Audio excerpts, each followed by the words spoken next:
Boa noite a todos. Que a paz de Jesus esteja conosco. E como a Gigi falou, de muitos e muitos anos, o Alberto foi meu evangelizador. Há muitos anos atrás.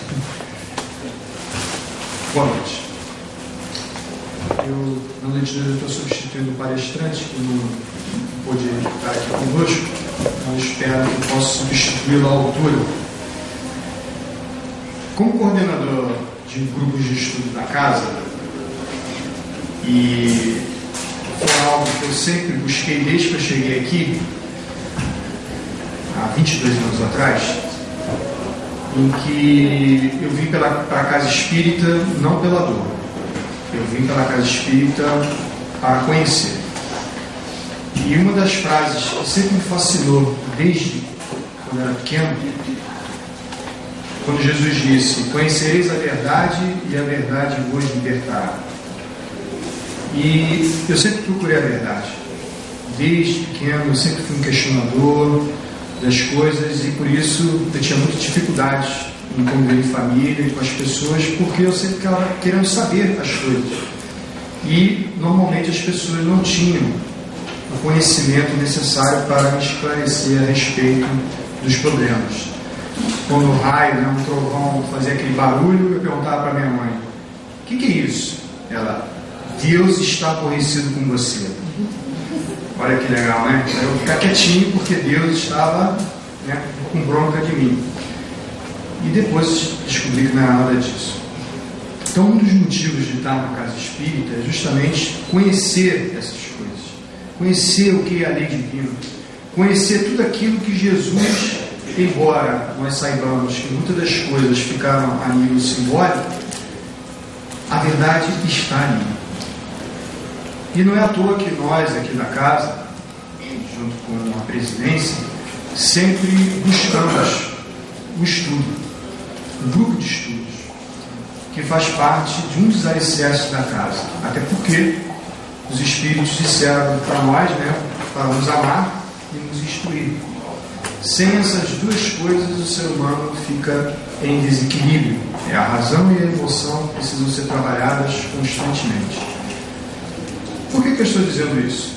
Porque o assunto de hoje é sobre a mediunidade e o que é ser médium. Mas o que é a mediunidade? E o que vem a ser a função de médium? Então é através dessas informações é que nós vamos procurar ter uma ideia clara deste conhecimento, que foi sempre algo presente na nossa história. A mediunidade, ela não é uma criação da doutrina espírita, muitos acham que é, mas não é.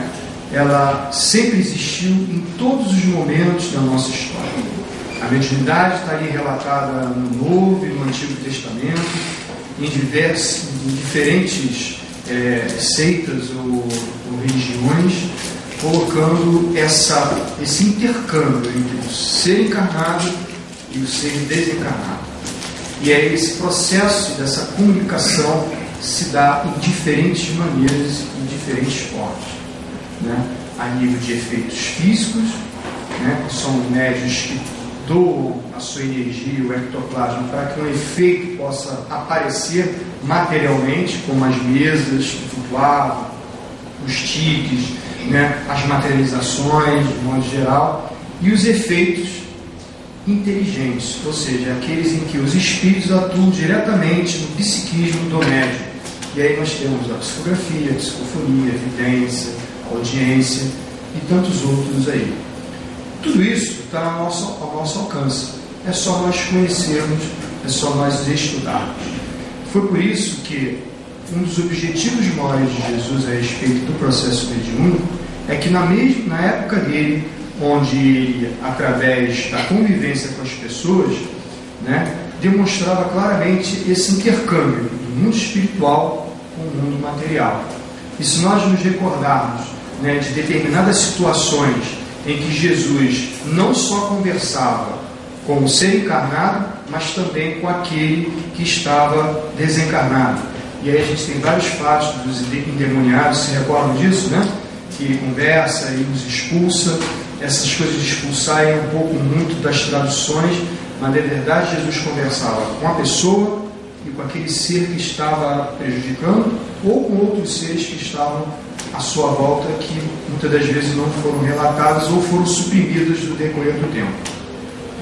Mas o processo mediúnico é normal, desde a antiguidade, a ponto de próprio Moisés, em determinada situação, quando ele libertou o povo hebreu do jugo egípcio, ele ter proibido, que as pessoas utilizassem a mediunidade para a comunicação com os espíritos, devido ao seu mau uso, onde gerava obsessões e desequilíbrios, não só para o médico, como também para as pessoas que, ao invés de terem as informações como elementos motivadores do seu crescimento pessoal, viviam ao quê?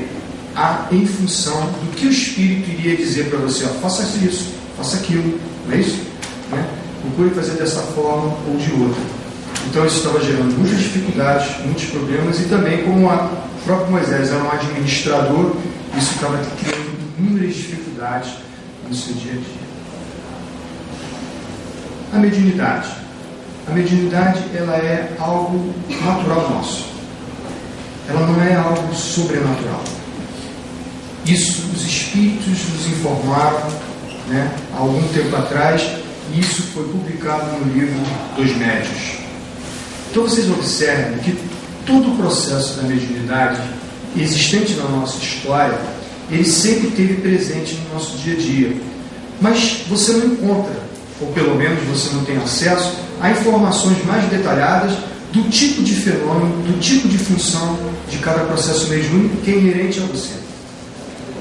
Então, o que aconteceu na época de Kardec? Diante de todos os fatos que começaram a surgir no meio das pessoas, mesas começando a flutuar, paredes estalando, pedras voando para lá e para cá, aqueles fenômenos que nós conhecemos em Poltergeist, enfim, tudo aquilo começou a chamar muita atenção das pessoas. Mas isso acontecia antes? Acontecia. Só que isso era totalmente reprimido, era totalmente alijado para que você não pudesse buscar com um marco antigo. O que é isso? Por que essas coisas se dão? Por que essa mulher, que normalmente o médium é muito sensível, e as mulheres têm uma sensibilidade bem observada, e por isso a facilidade mediúnica nelas, elas começaram a ser perseguidas, elas consideradas como bruxas na Idade Média. Por quê? Porque conseguiam perceber e sentir corações desencarnados que se comunicavam com elas. Mas como isso não poderia ser divulgado por causa de todo o sectarismo religioso da Igreja Católica, isso na Europa foi proibido e era considerado uma heresia. E diante disso, você tinha duas situações: ou você abdicava de tudo isso em nome de Jesus, ou você ia queimar na fogueira para purificar a sua alma e se libertar das trevas ou do que fosse lá no inferno. Então a situação era essa. Antes de tudo isso, para que você chegasse a esse ponto, vinha a tortura, que era justamente através da dor, através da dor, você se purificar. Então todas essas informações, todas essas coisas que ocorriam naquela época, que chamavam a atenção das pessoas, era cerceado, era proibido.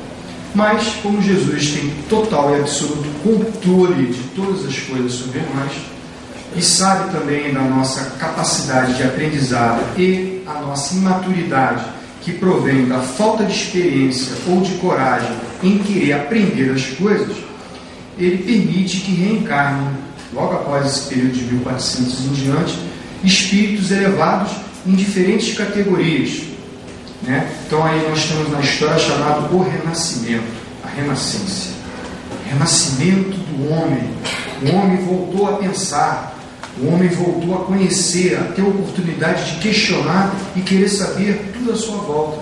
E aí vieram os artistas na parte da escultura, da pintura, da engenharia, esses grandes inventores, que fizeram os grandes filósofos, triatrólogos, poetas, começaram a reencarnar para trazer o quê? Um novo dinamismo nesse processo.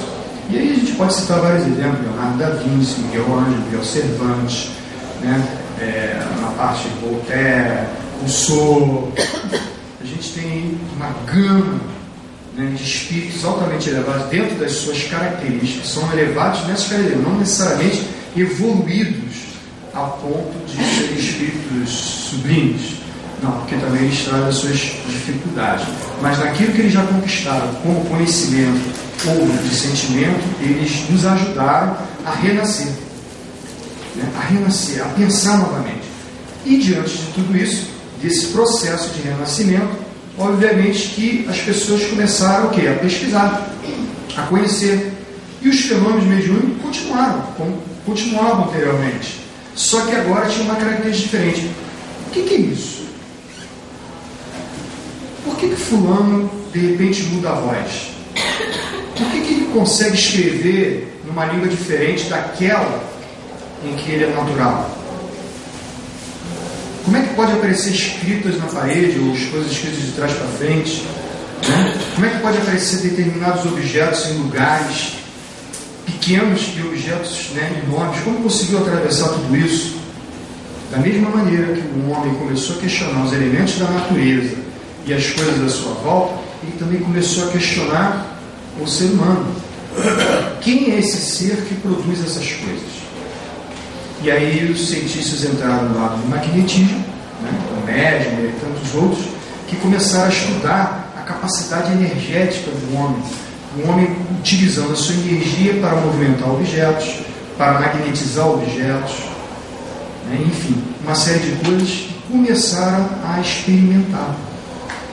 E aí as coisas aconteceram com mais pungência, não só na Europa, como também na América, que é a chamada fenômeno de Radcliffe, onde começou os fenômenos a acontecer em diversos lugares do mundo.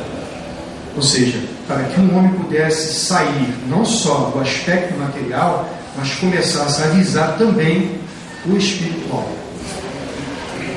Sempre o plano espiritual superior, com a diretriz de Jesus, vai sempre usar o equilíbrio, matéria e espírito, para que a gente possa, né, ter as duas coisas. Saber que matéria é um utensílio do espírito, e o espírito pode melhorar a qualidade da matéria, e vice-versa.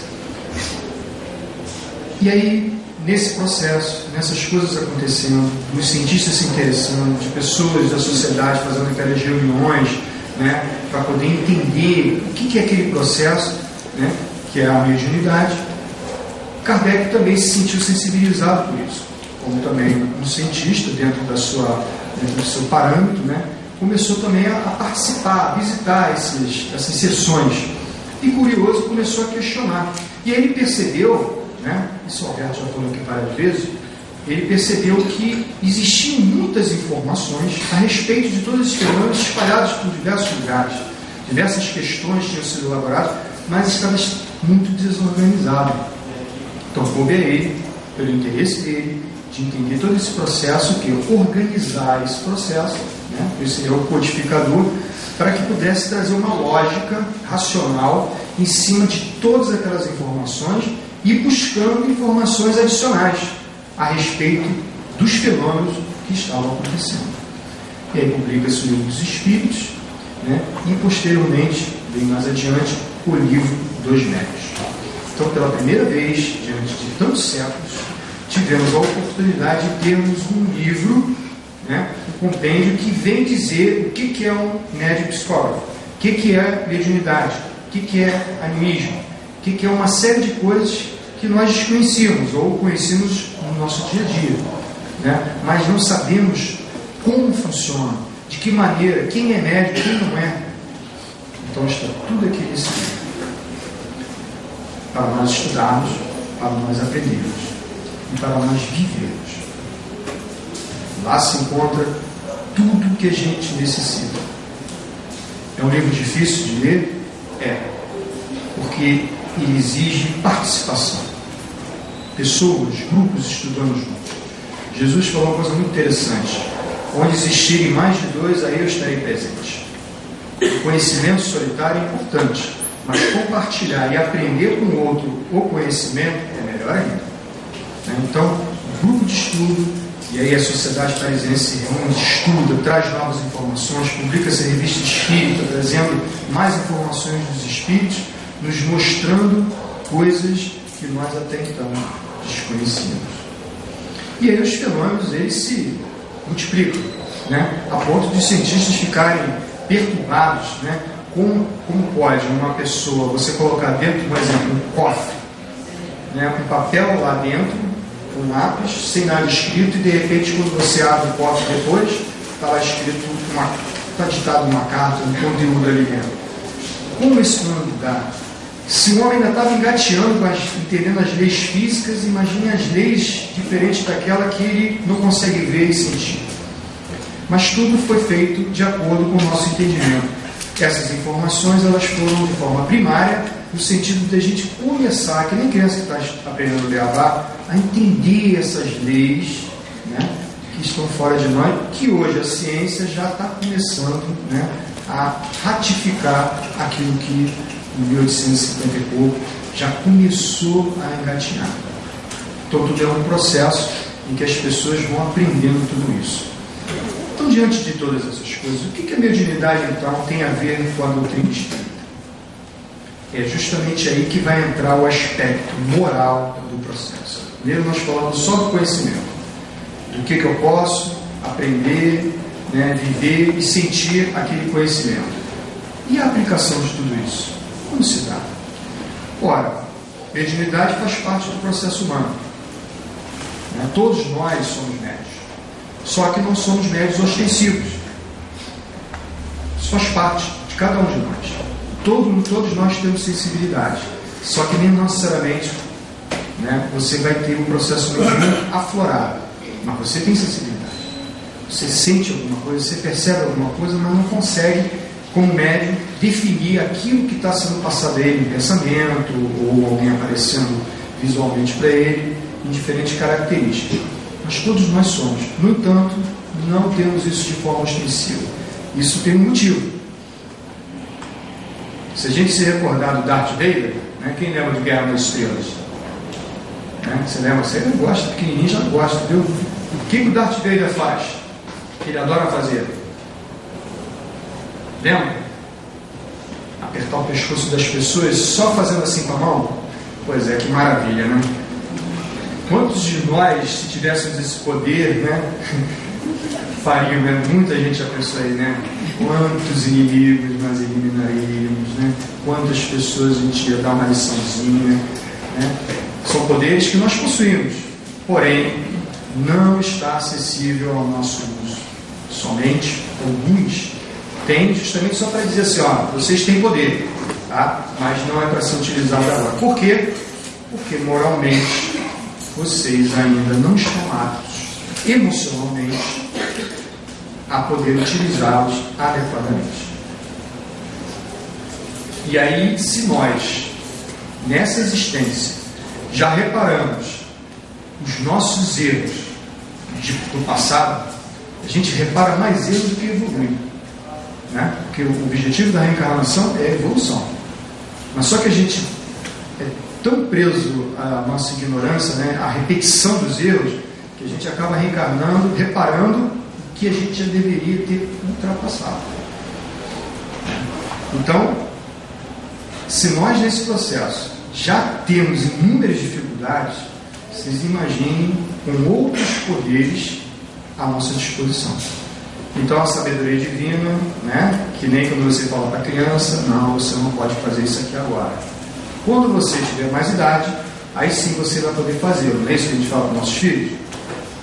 Né? Você só vai sair de casa depois que você tiver maior idade. Mesmo assim, você nesse período precisa amadurecer para poder, quando sair, tomar as decisões mais acertadas.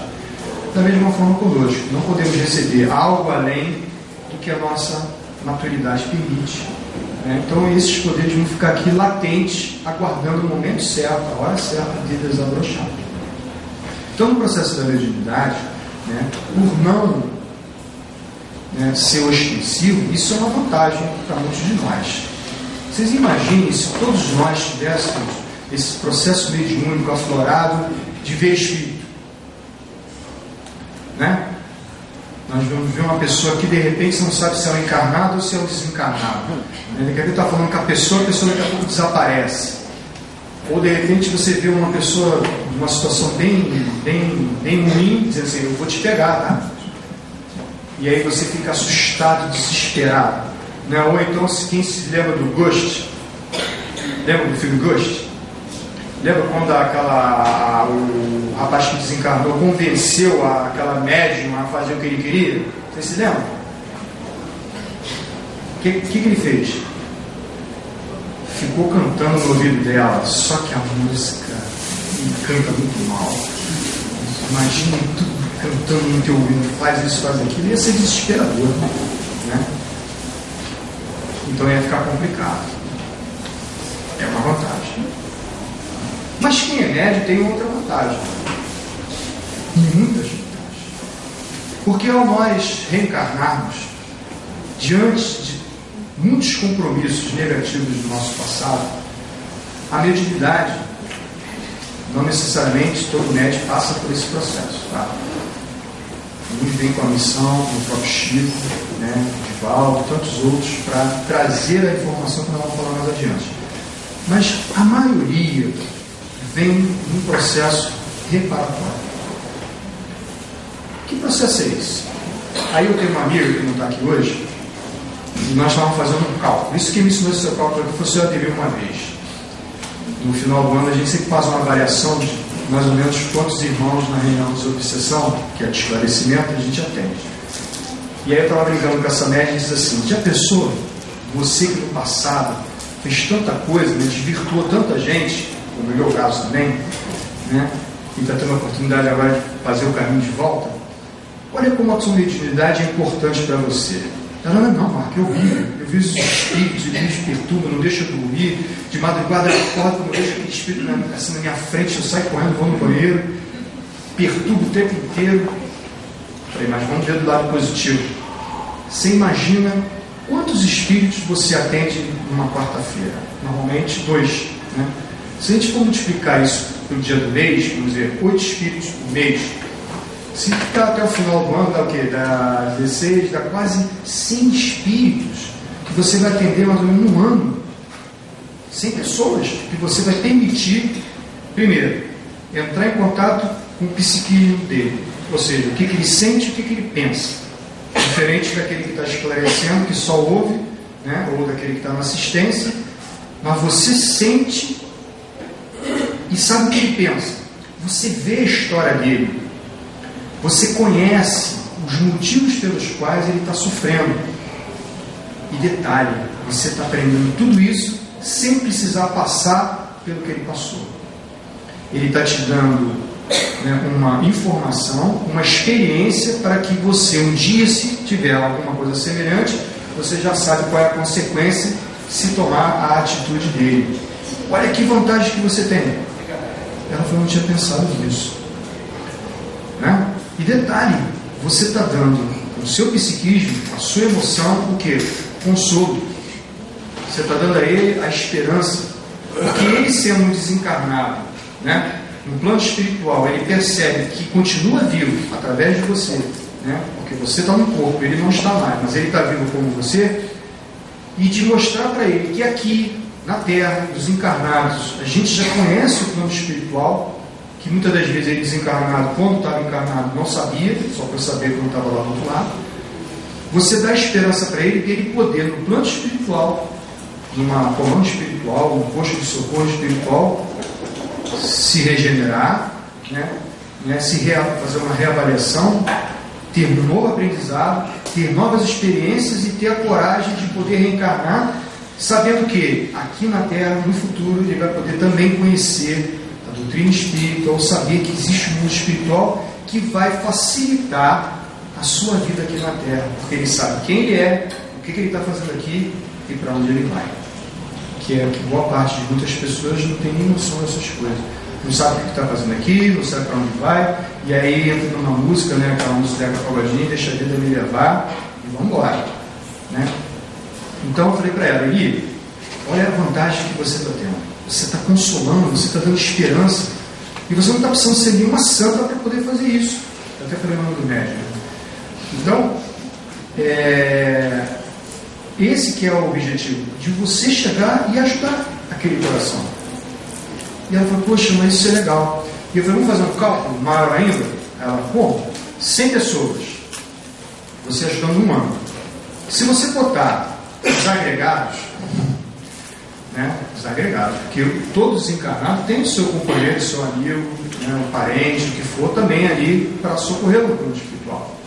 E mais os que estão encarnados, que estão orando por ele, para que ele possa ter um bom despertamento, para que ele esteja bem lá e tal.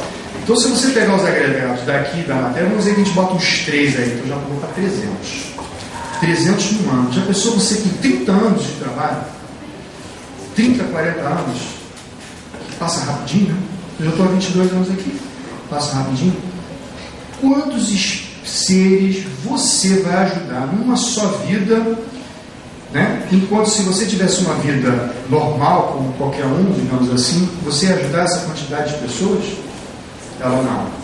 Então, bendita a mediunidade. Então, essa é, de fato, a nossa visão, a nível espírita, da mediunidade. Servir, auxiliar, consolar, através do conhecimento adquirido, para entender e compreender o fenômeno e, ao mesmo tempo, usar o sentimento, usar a ética moral para consolar.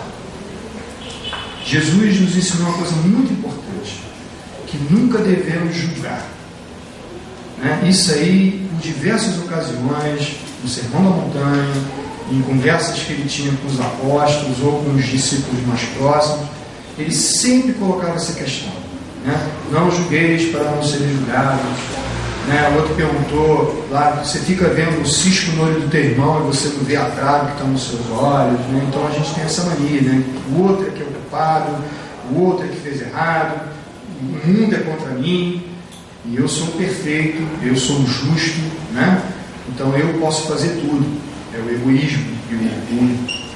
Então, sendo médium, jamais vai julgar um espírito ou qualquer um que venha através dele, no sentido de mostrar para ele: ah, você fez isso, bom mesmo, né? Você tem que sofrer a consequência dos seus atos. Isso não vai ajudar em nada. Isso aí é o que todo mundo faz. O que Jesus nos ensinou é justamente ao contrário. É dar a mão, né?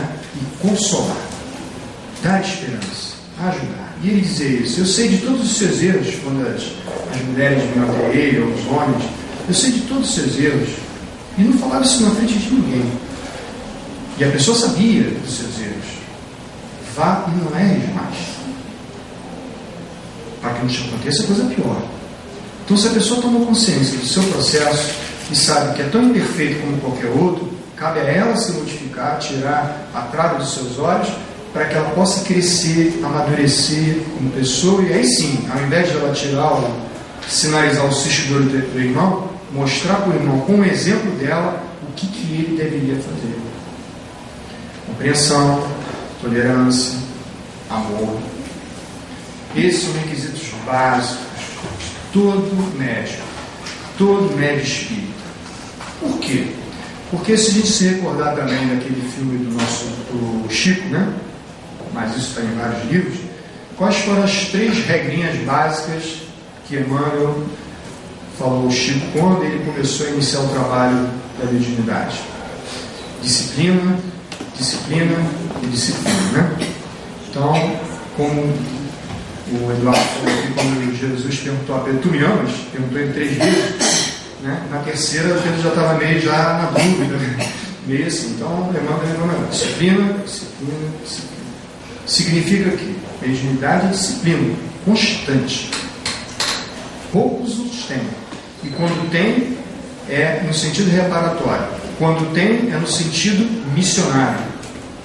Vocês imaginem se essa disciplina ao qual Chico se submeteu, disciplina dele mesmo, olha o legado que ele destinou a nós e às futuras gerações. Mais de 400 livros publicados, todos eles para instituições, né, se beneficiarem a nível financeiro, nada ficou para ele.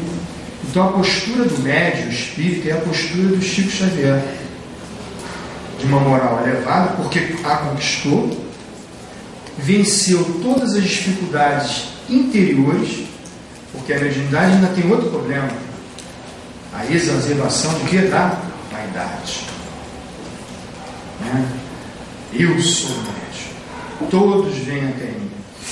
Minha mãe, quando eu estava internada, o que ela visitou de médios aí para poder, foi cartomante, foi médium vidente, foi tudo, sempre querendo descobrir, que os espíritos dissessem para ela o que ela tinha que fazer ou as coisas que ela precisava resolver.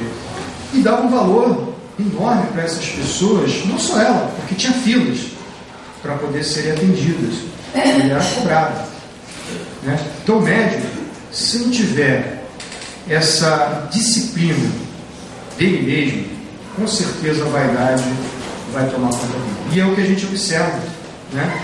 Em diversos médios que publicam alguns livros que depois, posteriormente, eles acabam entrando num processo chamado fascinação. Primeiro já vem o lado obsessivo, que todos nós temos. Então, volta e meia, nós somos assediados de diferentes formas. Mas quando esse assédio se torna-se mais constante, o objetivo é o quê? É você aceitar a ideia daquele que está te influenciando, não só encarnado como desencarnado. É como se a gente visse uma televisão todo dia falando daquele assunto, toda hora, até um dia que você vai aceitar aquela ideia, né? Então você fica fascinado por aquela ideia faz parte de você, aquela ideia é uma verdade para você. E logo depois vem a posse, ou seja, quando você cede toda a sua liberdade de escolha para aquele que quer comandar e guiar a sua vida. Então muitos médios inicialmente têm esse assédio normal. Olha, eu adorei o seu livro, que maravilha, né? Pô, Marco, nossa palestra foi sensacional, cara, nunca vi nada igual, né? E por aí vai. Aí você vai se achando, pô, legal, né? Todo mundo está lendo, todo mundo está gostando da palestra, e aí tal, aí um começa a criticar, pô, aquele dia você não foi bem. Aí você, poxa, mas os outros estão dizendo que eu fui bem, que eu psicografei bem, né? Pois é, mas quando você psicografou, será que não teve alguma interferência sua, alguma ideia que entrou aí misturada? Não, isso foi o espírito que ditou. Então você já começa a acreditar fielmente naquelas observações, contrariando aquele dizer muito que a gente ouve, né? É preferível rejeitar 9 verdades do que aceitar uma mentira. Então muitas vezes você vai aceitar aquela mentira como se fosse verdade. É aí que o Emmanuel fala, quando nós começamos a aceitar as pequenas mentiras, nós estamos dando passos acelerados para as grandes mentiras. E aí Jesus também falou sobre isso. Se você não é fiel nas pequenas coisas, o que te faz pensar ser fiel nas grandes? Foi igual a menina, já falei sobre uma vez, que mandou um e-mail, estava escrito assim, se você quer mudar o mundo, como é que você quer mudar o mundo se você não ajuda a sua mãe a lavar a louça? Né? Então, vamos começar pelas pequenas coisas, que nos tornam mais humildes para podermos aprender as grandes coisas. A humildade nos dá essa possibilidade de nós termos chance de nos permitir aprender. Então a pessoa se fascina, não aceita mais crítica, e é tudo aquilo que se espera daquele médium, ou seja, que ele faça aquilo que você quer. E aí a mediunidade acaba se tornando algo esdrúxulo, né, diferente e fora do padrão da disciplina, da moralização. Aí as pessoas começam a cobrar, começam a publicar livros que vêm trazer informações totalmente contrárias ao que os livros anteriores diziam, e como tudo é novo, né, no Brasil tem muito dessas coisas, que as pessoas valorizarem muito que é novo, e nós temos uma outra mania também de esquecer o nosso passado, a gente esquece a nossa história, a gente não quer lembrar a nossa história. O americano vai comemorar agora 14 de julho, daqui a pouco, comemorou a Semana da Bandeira, e para eles aquilo é uma coisa fantástica, fazem paradas, as escolas fazem peças de teatro. Aqui, se tu perguntar a uma menina no meu trabalho que dia é hoje, ela fala, não sei que dia é hoje não. Você não sabe que dia é hoje? Não. Hoje é dia do índio. Hoje é dia da descoberta do Brasil. Nós temos esse problema, a nossa história. Por que devemos pensar nisso? Porque a doutrina espírita, ela foi calcada através da ciência, através do estudo, através, como eu falei no início, do conhecimento. Tudo está registrado, tudo. Vamos pegar o Pentateuco, está ali, tudo registrado. para o nosso estudo, para o nosso conhecimento. Se começarmos a dar valor a médiuns que não são disciplinados, que trazem à baila qualquer coisa que os espíritos dizem através deles, né? E como diz, de uma maneira que você deve seguir e não da maneira como você entende que é o teu livre-arbítrio seguir ou não, né? Nós estamos fadados a fazer a mesma coisa que fazemos com o nosso país, esquecer a nossa história, esquecemos a doutrina espírita. Não é à toa que o Alberto, quando dá a palestra, fala toda hora de Kardec, para relembrar, toda vez postulado no início, para que nós não nos percamos como o homem sempre se perde na sua história. E entender que a mediunidade era uma mediunidade para servir ao próximo, dentro de um objetivo maior, que é justamente o quê? Tornar a nossa vida melhor.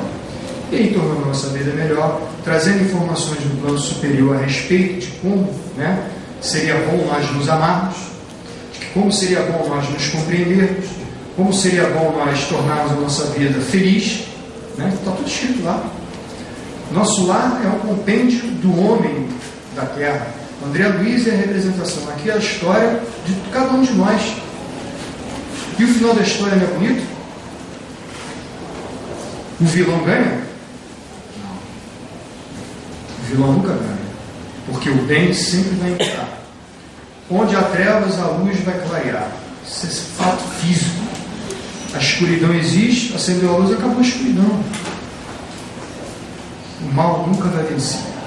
Ele pode temporariamente nos impedir que a luz venha, mas quando ela vier, vai iluminar tudo. Então essa é uma questão de lógica mesmo. Então, dentro dessa ideia da mediunidade e de ser médium, né, o que nós precisamos fazer? Zelar sempre pelos aspectos doutrinários, de maneira que nós possamos, através desse conhecimento, nos moralizarmos. É com conhecimento que nós podemos entender o sentimento do verdadeiro amor. Por que eu tenho que amar? Né? Por que você não gosta de ser amado? Essa é uma questão filosófica sua. Sim, gosto de ser amado. Mas eu quero só ser amado. Não. Você vai sentir um amor muito mais profundo quando você amar. Como se dá isso? Vamos experimentar. Vamos conhecer como se dá isso. E aí o conhecimento te levando à moralização.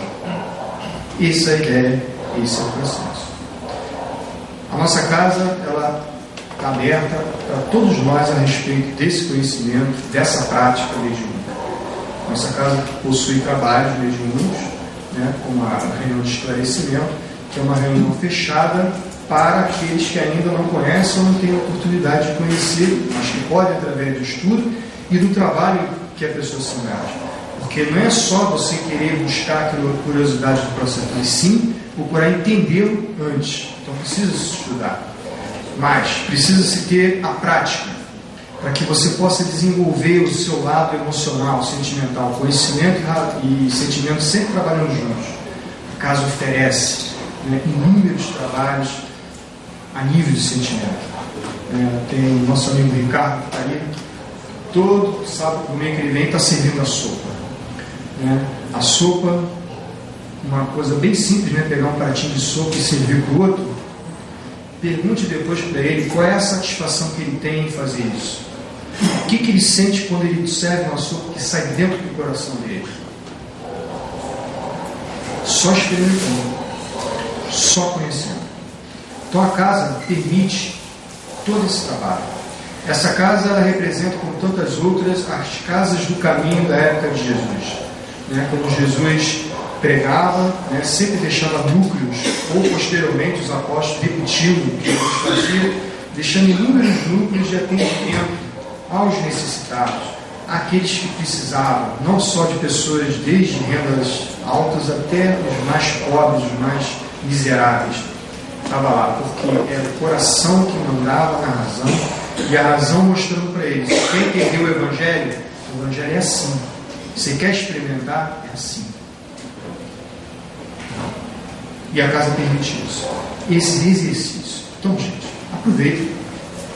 Aproveitem, estudem a mediunidade, conheçam os processos, vivam tudo isso.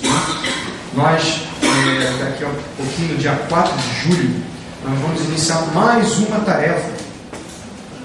Uma tarefa, vamos dizer assim, gloriosa. que é justamente o que? A divulgação de todas essas informações através do livro espírita, que é a nossa feira do livro, que se dá 2 vezes por ano, aqui na Rua José Veríssimo. Vocês todos já devem conhecê-la, só quem está vindo pela primeira vez talvez não saiba. Mas está lá, no meio do ano, no final do ano, nós sempre arrumamos a nossa barraquinha, que o Alberto não vai te chamar, mas é a banca do livro, né?